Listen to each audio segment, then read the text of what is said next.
safeguarding review into the actions of services that were supposed to look out for and help vulnerable children in the wake of some high-profile cases of children dying at the hands of their caregivers has found that social services ignored and dismissed concerns raised by family members and injuries that were apparent on the children in the lead up to the sad and tragic deaths. Arthur Labinjo-Hughes and Star Hobson were brought to the attention of social services on many occasions, but the family's concerns were simply brushed off, even with evidence such as the following photo. 16-month-old Star Hobson, who was killed by her mother's girlfriend Savannah Brockhill at her home in Keighley in September 2020, with Star's mother Frankie Smith being found guilty of causing or allowing the young girl's death. 6-year-old Arthur Labinjo-Hughes died in Solihull in June last year after being subjected to months of abuse, including being punched, beaten, slapped, kicked, starved and poisoned with salt, for which his evil bitch mother, Emma Tustin, was jailed for life at Coventry Crown Court in December. Arthur's sperm donor, 29-year-old Thomas Hughes, was also jailed for 21 years after being found guilty of manslaughter.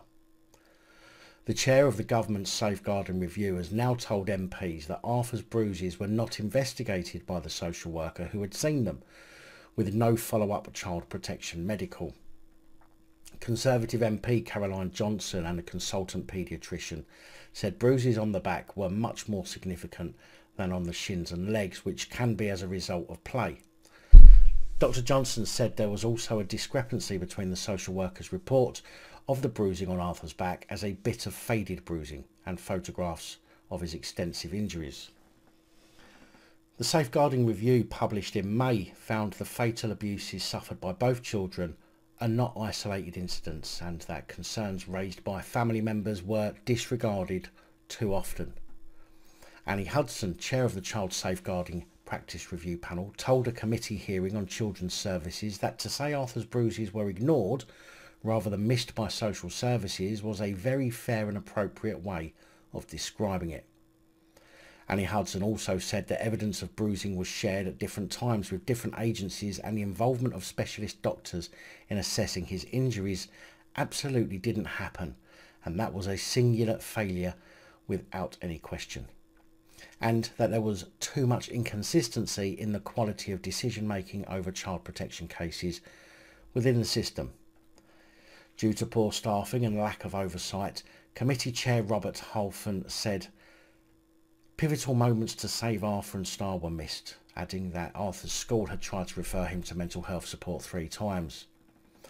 These children became invisible to the professionals who could have stepped in at crucial moments to save them. Concerns about bruising and injuries that were raised by family members over both Arthur and Star were not listened to, not followed up, and just generally disregarded. And I bet there's a few of you out there who have had this experience yourselves with social services. In fact, in Star Hobson's case, the family's concerns were being framed as malicious, and worries raised by Star's grandmother were put down to a sign of prejudice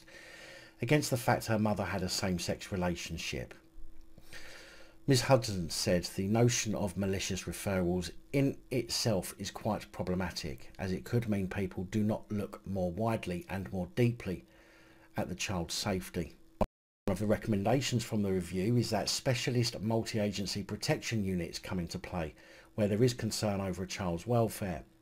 whereas at the moment each service provider simply blames the other and nobody is held accountable, which leads to tragic outcomes such as these. Annie Hudson said that the multi-agency specialist teams would create a more critical work environment to ensure that child protection teams did not fail to act over fears of being labelled prejudiced. Ms Hudson also noted how an over-reliance on agency social workers left very problematic consequences, especially when they can leave at very short notice, not handing over case files properly or updating partners and other care providers correctly.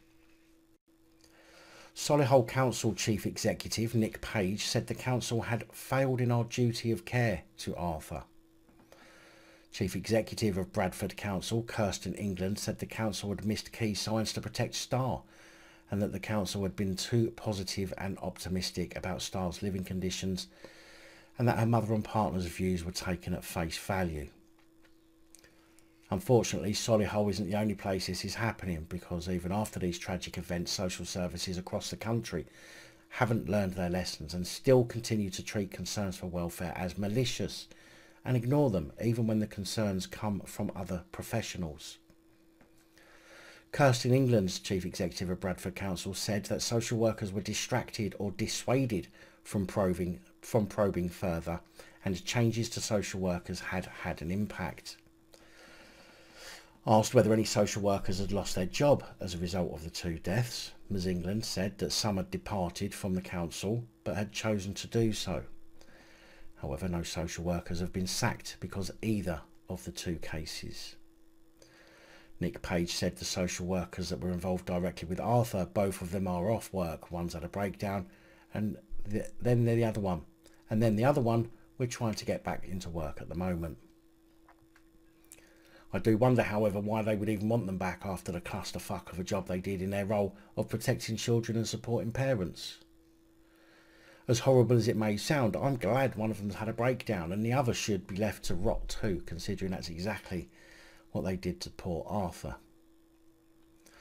I'm surprised, however, that this has taken so long for somebody to raise the fact that there's an issue here, because when I tried to raise concerns myself over my children,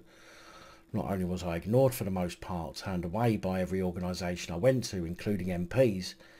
the piece of shit social services even told my kids and their mother that it was me trying to cause problems for them, which resulted in me not speaking to my youngest boys for several years, all because I was the estranged father. And even though at the time they hadn't even confirmed it was me, as I'd only spoken to them on the phone, they even breached data protection. I've mentioned before how I'm working with someone who's in a situation much like the family members of Star and Arthur, who has made their concerns known to the relevant agencies about child relatives and been fobbed off at every step. And that particular story will be released sometime in the future. I do hope that these changes, if implemented properly and quickly, act as a buffer now to prevent any more children being victims of the parents or caregivers, because in a civilised society, if we can't protect our youngest and most vulnerable, then what hope is there for the rest of us?